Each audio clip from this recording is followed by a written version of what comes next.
This morning's Dharma talk is entitled Leavers of Home, which is a way that monks in ancient times were characterized because they just packed up and left home, or their parents kicked them out and said, go study with the Buddha 2,500 years ago. And quite often I think that maybe the Buddha probably got a little bit exasperated with that. He's getting all these teenagers, you know, go study with the Buddha, go study. It's a way of not having to deal with a teenager. Just thinking, I mean, I only had, what, 4 or 5 of them. How many I had? So, it's a very interesting idea. Leavers of home. I like to talk about that in a few different ways as a topic. And as those of you who listen to me a lot know that I don't really make up stuff ahead of time. If I see a plan for anything, I get a headache, because there's one thing about plans I don't like. You ready? They don't work. That's how you know it's a plan. It's something that doesn't work that needs adjusting. So that doesn't mean, don't misunderstand, I don't mean we shouldn't do some planning, but be really tentative about, because things are changing constantly. It's just like, you know, to use an example, no, that one won't work. Huh? That was a plan. It was a plan? What? Need all the help I can get. So I do everything mutually, so I don't mind questions. Give me a few minutes to get on the roll here and then start interrupting me. That's a good way to do it. And that way I don't have to keep thinking up stuff. So, again, very mutual situation. Just for this short period of time, turn yourself into a student. Just receive for the next, half hour or so. And then when you leave, forget everything I said. Go live your life. If anything there that is connecting with you that is really fundamentally, capital F, fundamentally going to be helpful to you, you won't be able to forget it. And so I'm not concerned with you trying to remember anything. So, leavers of home. So the physical part of that is you actually get up and come to a place like this and meditate, or in ancient times you would actually come to a monastery and maybe become a monk at the age of, well, in Nepal and Tibet, they were little tiny kids, 4, 5, 6. So that was a different kind of culture then. Here it's very complicated. We've got so many different, it's everything from the religious, political, constant being bombarded by news, changing all the time, and threats from here and threats from here, and promises over here and promises over here. And it's exhausting, as we all know. It's hard to make sense out of any of it, and that's because it doesn't make sense, probably, because we can't make sense. If you strain to make sense out of something, then probably you're inventing stuff around it, and you're not really looking at what it is. Leave home. Leave home. All of you should, if you're students, which is a good idea to be a student, not just for my benefit, but for your own benefit, just receive. Just see what's happening to you. Anything that happens, don't believe it, don't disbelieve it. It doesn't change that sound one bit for you to believe it or disbelieve it. Just receive. Whatever's happening in your life, just receive it. Be a good host, as I said in the meditation instruction. So, what I mean when I say leave home, I'm talking about leavers of home. I'm saying everyone's a little different because everyone has a different idea of home. Some people had a really difficult home life. Some people wish they were back there when they were 8 or 9 and their mom and dad were supporting them and taking care of them. All kinds of combinations and nuances between those two polarities. But if you have an interest in meditation, if it's really strong, you're probably going to become a monk, because you want to really leave that life behind and really concentrate on being aware, seeing what is fundamentally true. Buddhism is a little different than other religions. Excuse me, it is not better than nor worse than. I'm not here to promote anything. It operates a little bit different. Some people need to do Christianity. Do it. I say do it. Do it completely. Nothing wrong. And in fact, and in fiction, it's all right. It's all correct. Go live your life. Try to get a little support from something outside of just this materialistic, political, environment that we're constantly being showered by ideas. Same with Islam. That's just a different way of working with the spiritual path. This way of working with the spiritual path is to do it by yourself. We have company. We have the Buddha, the Dharma, and the Sangha, which are called the three jewels. The Buddha is the example, someone who is awake, but someone who is sane. In other words, no longer at war with anything. That's sanity. No longer fighting with anything anywhere. Also, not running away from anything. So no longer fighting, aggression. No longer running away, ignorance. And the other one, passion. No longer complicating the thing by projecting more barriers on top of what's in front of you, called preconceptions, judgments, evaluations, opinions. You don't need to have opinions. If you have an opinion about anything, look closely at what the substrate, at the foundation of any opinion is very shaky. We don't want to see that, especially particle physicists do not like looking at that. They're excited by it because they're looking way down in this still tiny world, but they get down there and there's nothing there. So where's the foundation? Well, let's go back to atoms. That's more fun. At least we know what that is, or know what we think it is. But when you go deep down into that, the nature of reality has form, but not in the sense that we experience it like that kind of form. So insofar as you can, leave home. Insofar as you can, let go. And I don't often use that word, let go. At least look at the way you are attached, that might be a better way of saying it, to certain ideas and opinions. You don't have to let go, but if you see the way you're hanging on to things out of some kind of fear, maybe you can take a break. Maybe you can take a break. Maybe you can take a break from it. Just for a while. See what that space is like. Take a break for 10 minutes. Don't believe or disbelieve anything. Give your intelligence, your incredible, innate Buddha nature, your innate wisdom that is covered by concepts and ideas created by hope and fear, created by not wanting this, wanting more of this, but afraid of that. Take a break. Don't take a break. You do it. You look at this, you listen, and then do whatever you need to do. There's nothing to correct. If you think there's something to correct, that you're jumping onto something that you don't even understand and trying to change its shape based on self-centeredness, ego, which is promoted by the three poisons of passion, aggression, ignorance, and also the bandits of hope and fear. The bandits of hope and fear are like little gremlins hiding in the bushes, and they will come out and steal your wisdom, lead your wisdom off into the wilderness of belief and disbelief.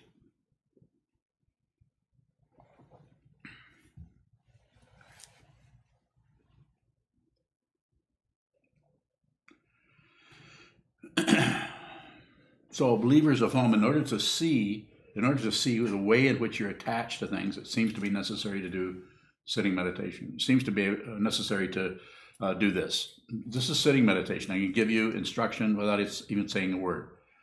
But I'll start out by saying, sit down, hold still, and observe.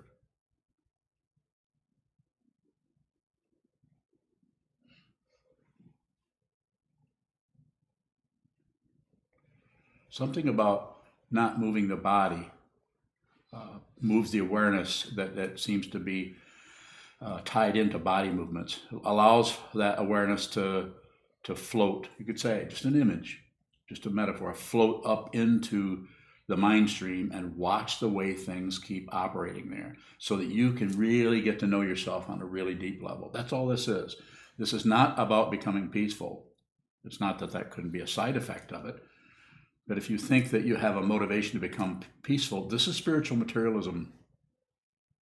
You don't use a spiritual path in order to get over here. You think about that. You have to think in that way because it's a relative construct.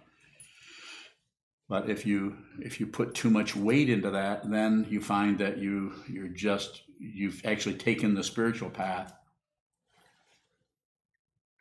the wisdom path, which belongs to no one, doesn't belong to Buddhism.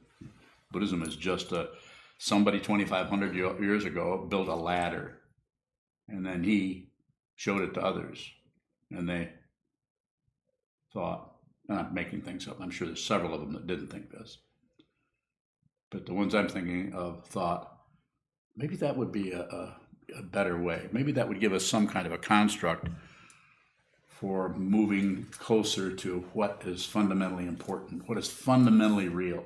We only have so long to live here. And I'm not saying that we're not going to be born again in Sumatra or Borneo or Tanambogo Galutu, which is an island in the South Pacific. I've never been there. I don't want to go there. I want to stay here. So I'm not saying there's no consequence that I'm particularly concerned about. On the other hand, there are incredible consequences. Look at how, just take any little part of your life where you've gone this way instead of this way, or gone this way instead of that way, or that way instead of this way, changing and changing and changing. It looks like we have so much control. Nope. We don't have. We have some, but in order to see how much actual control you have to look for long periods of time at how little control you have. Then you find the area where you actually can act. Levers of home. So leave, when I say levers of home, I'm also saying, besides the physical, one of the ways to leave home is do what the 6 people who are practice residents here who live in this temple monastery. They talked to me and they looked at this situation on some level. We talked about it together, and then no one was sold a bill of goods on anything. They would come to me and say, I think I'd kind of like to live there. And I would say something like, oh yeah? This is what this involves. 6.5 hours a day of sitting meditation, unless you have a job or have some other thing that you're doing. That's a chunk of time. That's leaving home. That's you actually are saying, rather than do this and this and this, I'm going to come sit down and I'm going to train my mind, because there's something about these teachings inspire me to go deeper into this, to actually let go of a simple way, just a step. It's difficult because we've got our families saying, what are you doing? What are you doing here? You're going to turn into a vegetable. That's why we named the house behind us Asparagus House. So we said, no, that's the vegetable. And people live there. So a preconception, quite often people about meditation have intense preconceptions about it. And I would say, do not meddle with people's preconceptions. Don't do it. They just get stronger. If you start disagreeing with someone, they start to get stronger because they are defending their sensitivity to based on hope and fear. People are very fearful. Sometimes they don't even, most of the time, people don't even know how much fear is operating there, because they got it so covered up, and they can even say, it seems to be working okay. Why would I come and look at the wall? I feel fine.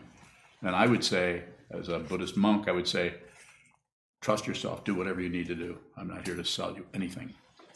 But if you get in trouble, I'm happy to talk to you.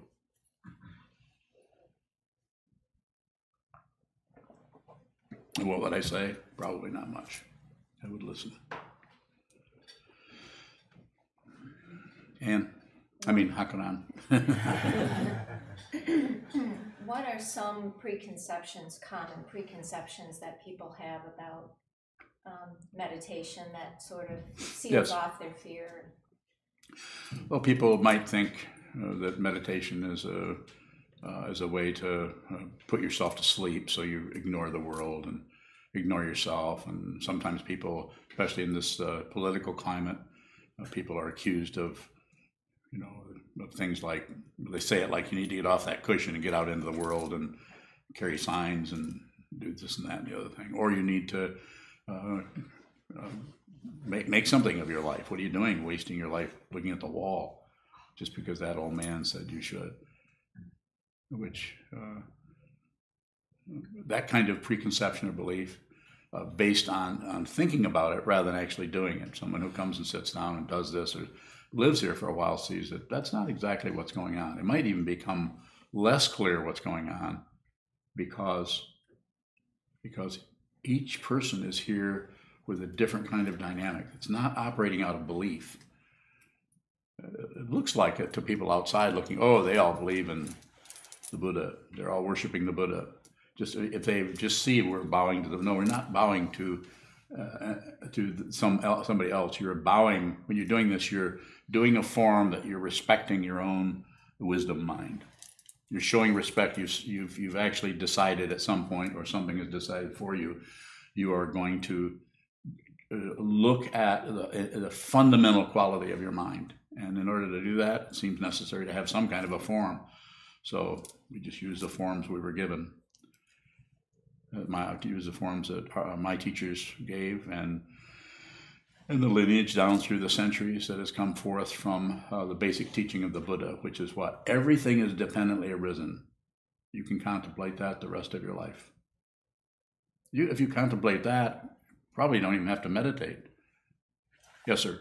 Is it possible for someone to unwillingly or not even try to, but all of a sudden go into a state of meditation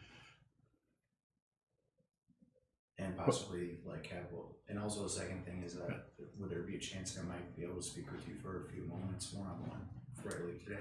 Come back on Wednesday. Are you going to be around Wednesday? Yeah. I'll be there. I don't have time. I have too many interviews already lined up. We've had some illness. Haven't been able to talk to people much, so but I have several lined up, so I need to talk to those people first.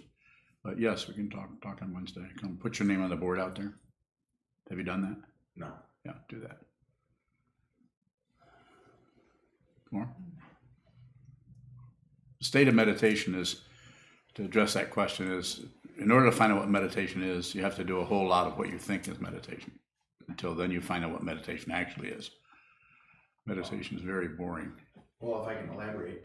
Go ahead. One day I was just sitting there doing something, and I just so happened to have my legs crossed, and I was doing a repetitive motion. I was actually rolling cigarettes, and I was making a pyramid unwittingly, but okay. For Go the ahead. next day, and I was listening to music that was calming, and I feel like I had an outer body experience where I don't know if it's a part of this whole thing. I'm very new to this. Yeah. What's your question? I follow what you're saying. What's your question? I guess I'll just speak with you about it on Wednesday. Okay. I'm not denying the value of your experience. That kind of thing tends to help us look around a little bit, but it's not meditation. It's not samadhi. It's in the Japanese traditions, it's called makyo, or illusion. It's just intense illusion. So therefore, we contrast it with the rest of our life. Whoops. My body just left. Well, the consciousnesses are leaving bodies all the time. We just aren't aware of it. It leaves every time you go to sleep. Yes. How can we maintain our self in between hope and fear? No, don't maintain. Maintain is the language of ego. So it's not wrong. All you have to do is just see that you're trying to keep something a certain way. And the way to, if you want fundamental stability, you have to look at the instability over and over and over and over again, and so that you can see the way in which you're unstable. It's difficult because it's like deliberately feeling bad, and that's why meditation is sometimes called voluntary discomfort. You're actually, there's some kind of higher inspiration that's happening that you can't quite put words around or understand, and very difficult to explain to your family because you don't even understand it in words, but you know you need to do this, and therefore you come in over and over and over again, and you begin to train your mind to see more clearly until there's some kind of a breakthrough, which can take months, years. You might just live the whole life with inspiration and no awakening, but it doesn't matter. That part of it is it's not a materialistic approach. It doesn't matter what happens. What matters is find out who you are, get on this path and stay there until you understand totally, until your wisdom mind completely starts to shine out through everything else. That's possible for everyone here. It just takes a lot of, what do they call it? Work. Yes, work. More? David. What is receiving in the context of leaving home? you leave home or move away from your concepts, preconceptions, and so on, or your physical house, or like you do, drive here from Kalamazoo all the time. I don't know why, there isn't anything here for you. But you show up and you practice and you practice. And so the receiving is you come over here and then you sit down, you hold still, and you just receive. You practice receiving whatever is happening. That's why I say there's nothing to correct. But if your body's in motion even slightly, moving around this way or that way, or is allowed, you could say allowed, to just kind of hang out, then the consciousness, the awareness part of that amazing situation we call consciousness is kept busy. That's why people like to do really physical things. Sometimes people will jog in order to just kind of get away from because it feels good to do that. To some people, not everyone. And so the idea of receiving, was that it? Yes. Yeah, receiving means that you're pulling yourself away from everything that is kind of force feeding you. Turn on the news. I'm not saying turn off the news. I'm saying watch the news a little bit so you have an idea of what's happening in your world or what appears to be our world. But then take some time out and sit down and just receive. So the receiving is just opening all the doors, all the six sense fields, including the mind, to just open all those doors, sit down and just be a receiver. So just whatever, be a good host, sit down, and whatever comes, turn nothing away. And don't turn it away by actually pushing on it, and don't turn it away by judging it or evaluating or amplifying your fear about it, but have a willingness to just receive. Give everything the benefit of the doubt, including the words you're hearing now. Give it the benefit of the doubt. Believe nothing, disbelieve nothing. That's difficult. That's quite an interesting area to look at, what you believe and what you disbelieve. What makes a good host? Stillness and silence.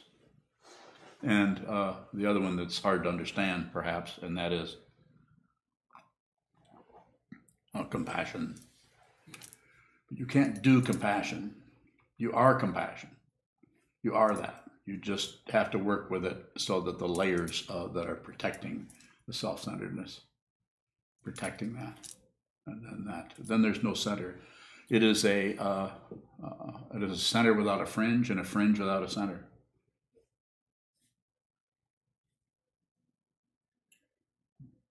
Or not. More? Yes, miss. Okay, my question for you is, when we're meditating with our eyes open, it's clear that we're observing nature or whatever is in front of us, or like you say, the thoughts that arouse in our mind. However, when we meditate with our eyes closed, could that be considered us observing what is internal? No.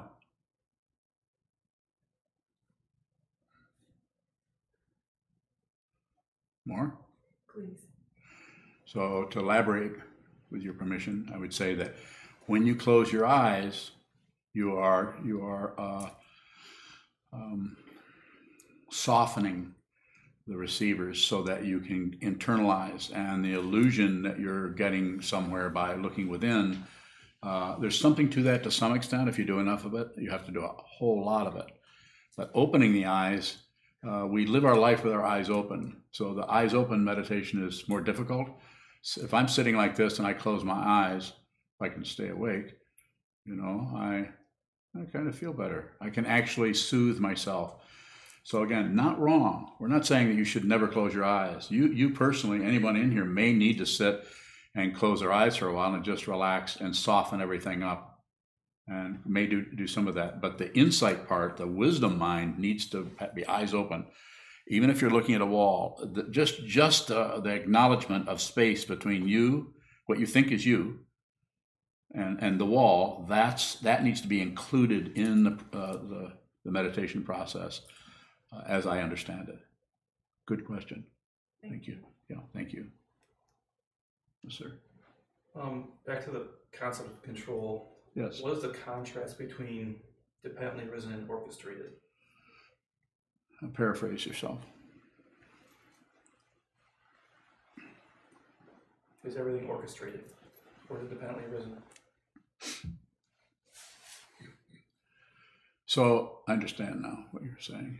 And I think you understand better what you're asking. Perhaps. That means I can give you a real complicated answer.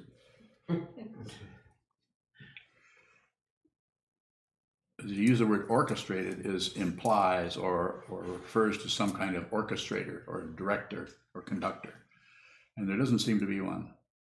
This does not mean that things aren't orchestrated, but they don't. It's like an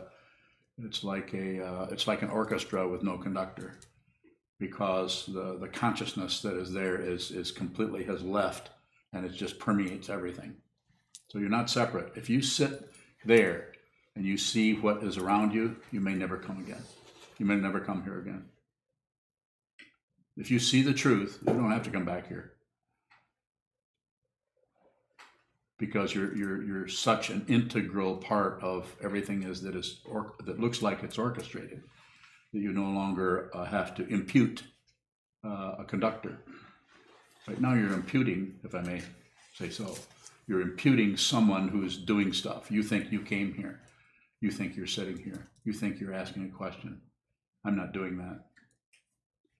Nor am I not doing it. Is that right? Not? No. So the self-centeredness takes time, but it's because we get fearful about losing ourselves. We need a reference point, so we kind of protect ourselves with ideas and thoughts and opinions and so on. But you come into this kind of a path, it's a spiritual path. So if in this kind of a path there is someone teaching who has an understanding of that, then he, she, or they can actually relate to you where you're at and help you without meddling with you, without meddling with your karma, can help you begin to see more deeply into who you are and possibly even discover your own awakened nature or Buddha nature. If you realize what Buddhism is, Buddhism vanishes. Because Buddhism is just a raft. It's just a way to do this. Can you imagine doing this out in the parking lot with parkas on, sitting on garbage cans? There's some people that teach that way. They think, well, you have to be really, can't have any of this fancy stuff. I disagree. At one time, I might have agreed with that. There was probably 20 years ago, I might have. More. We have several questions that have come in. The first one from Shane out in California. Who is he? He asks, do we have some control in changing the patterns of thought in this body, speech, mind complex? Yes, but only when you actually see the way you don't have control. You have to see that. There's assumptions about control that get in the way of seeing the actual truth of how the mind works. When the mind is operating from a central paranoid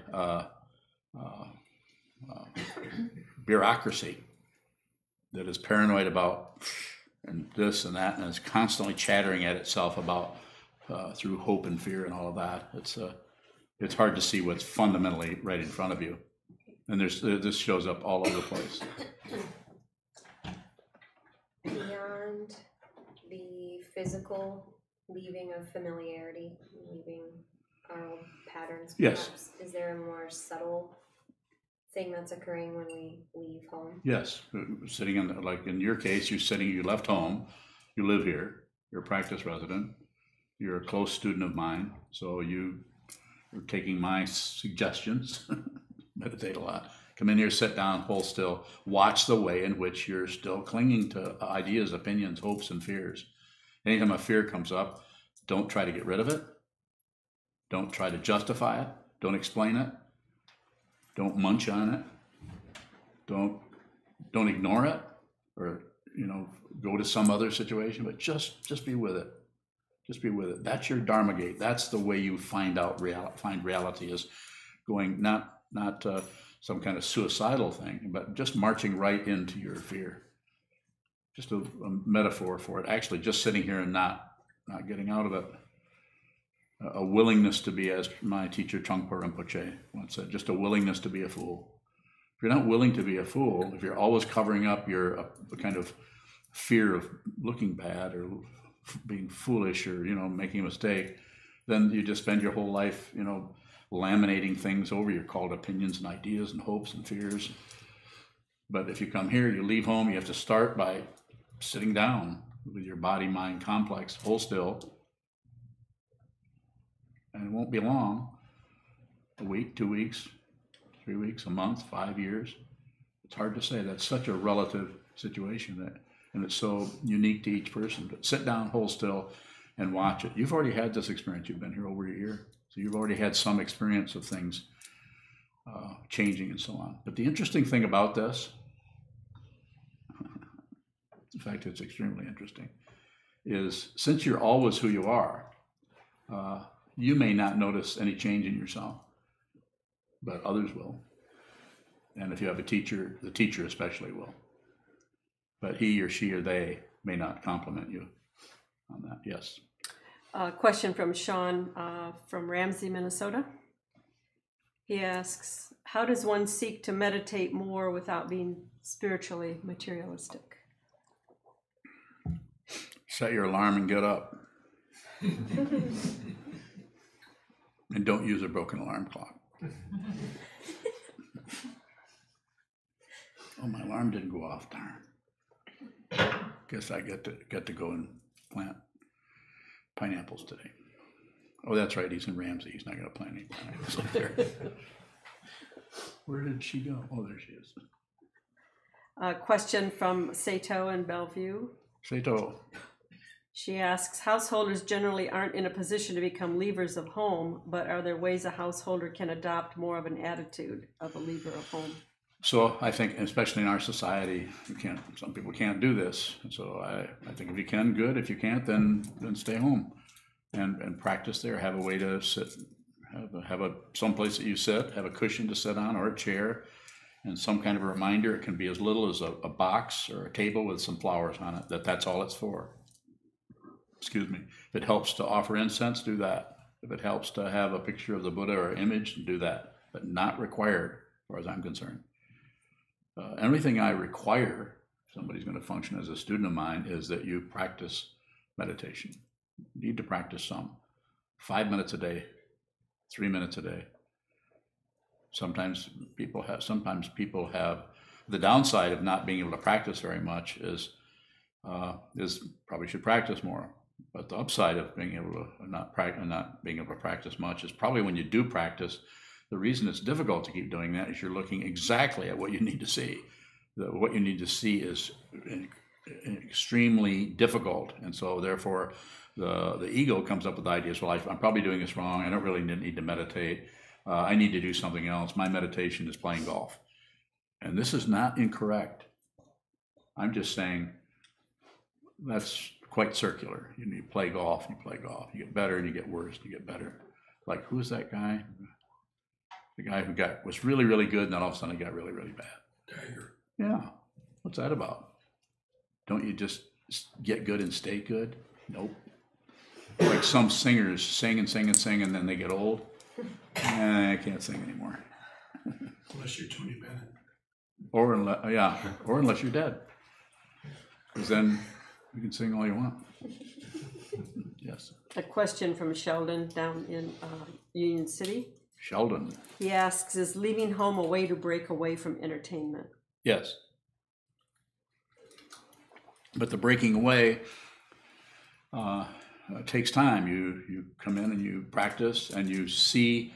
It takes a while for the actual boredom to come up. You sit and you start to get really, really bored. And then there's a breakthrough usually that goes from kind of the anxious kind of boredom into kind of a refreshing kind of boredom. It's like you're sitting and there's a kind of overall realization that this is really good to sit here and do nothing. It's really good to sit here and just watch the thoughts come and go, kind of like watching a stream where the leaves have fallen in the stream and they're just floating by. Your thoughts are just floating by.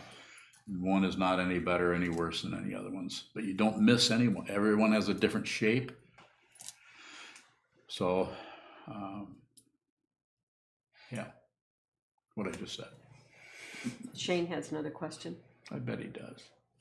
He asks, is the protective part of the paranoid bureaucracy? Yes. you're protecting something that isn't even real. Ego is not real. Just realizing that there's no solid self in the skandhas, or in the form, feeling, perception, concepts or thinking process, and consciousness are the six sense fields and their objects. There's no solid me there. We say me, we say I, but if you look at it through meditation practice, awareness practice, you see there's nothing solid there. And so it's a big relief. It's called awakening. So the body is a form? Yeah. Form, feeling, perception, concept, or it is, it isn't, I like it, I don't like it, it's good, it's bad, I should, I shouldn't. And consciousness, or all of the sense fields just receiving. All six of them receiving their various objects, odors, tastes. That all gets together and says me, and then it worries. We can take one more question. Okay. Is there protection in leaving home? What do you mean by protection? Initially, seems like insecure to let go. Yeah. But in the overall larger I think picture, larger picture, of course there is, but we don't even see it. That's about as close as the Buddhist practice comes to faith. To actually just giving something a benefit of the doubt. You heard the teacher, you heard the teachings, you've talked to the Sangha or the community, you've read the material, you've practiced some meditation, and you can realize that your fear about this is kind of, it's not that it's baseless, it's just that it's based on things that haven't really been inspected. Like who you are, as it is said in various traditions, it says, what is real? In other words, who you really are is not threatened. There's no way you can threaten the spiritual realization. The body, it's not just the body. The physical body is come and gone and come and gone and come and gone. Here we are again, addressing the same situation. And so, yes. We need to stop and go to daily Dharma gathering. Yes. So, why don't you explain stuff?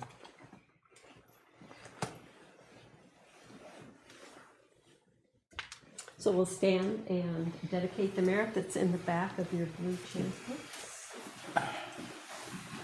And I'd also like to remind everybody we do have donation boxes out in the hallway.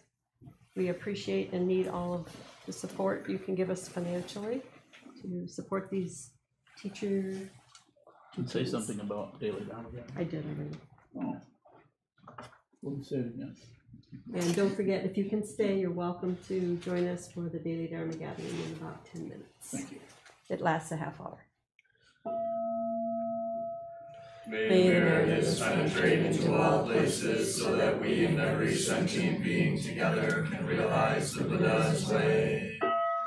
Jiho san shi shi hu shi san bu sa mo ko sa mo ko ho ja ho the 10 directions, the 3 worlds, all Buddhas, all venerable ones, Bodhisattvas, Mahasattvas, the great Prajna Paramita.